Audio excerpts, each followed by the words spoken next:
जय माता दी दोस्तों, आज मैं आपके लिए लेकर आया हूँ एक धार्मिक कहानी ईश्वर का भक्त। दोस्तों, एक बार एक महापुरुष ने स्वप्न में एक देवदूत को देखा।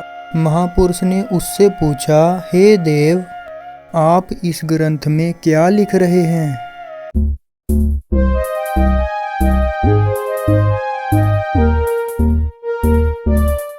देवदूत ने कहा, मैं भगवान के भक्तों की सूची लिख रहा हूँ, जो भगवान की उपासना करते हैं, जो परमेश्वर के प्रिय हैं, वे ही भगवान के पास रहने योग्य हैं।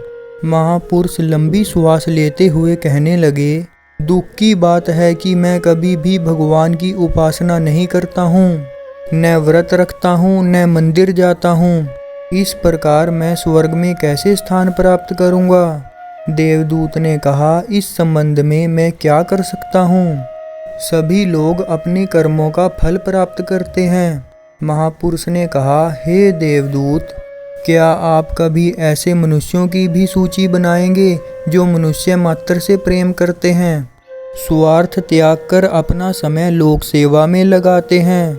यदि आप ऐसी सूची बनावें तो मेरा नाम भी उस सूची में लिखने की कृपा करें।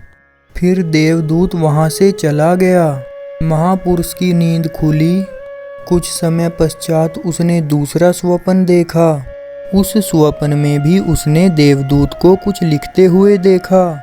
महापुरुष ने कहा, मित्र, आप क्या कर रहे हैं? देवदूत ने कहा, ईश्वर की आज्ञा से उस सूची में संशोधन कर रहा हूँ। महापुरुष ने कहा, क्या मैं उस सूची को देख सकता हूँ?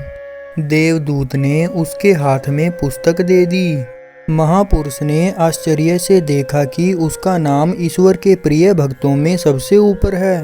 महापुरुष ने चकित होकर कहा, आपने मेरा नाम सबसे ऊपर लिखा? मुझे लोक सेवा के कार्यों से अवकाश ही नहीं मिलता कि मैं माला लेकर भगवान का भजन करूं। देवदूत ने कहा, भगवान उसी को सर्वश्रेष्ठ भक्त मानते हैं जो सब में ईश्वर को व्याप्त मानकर उनकी सेवा करता है।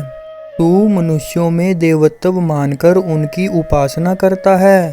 पत्थर में देवत्व भाव की अपेक्षा जीवित मनुष्यों में देवत्व भावना रखना उचित है।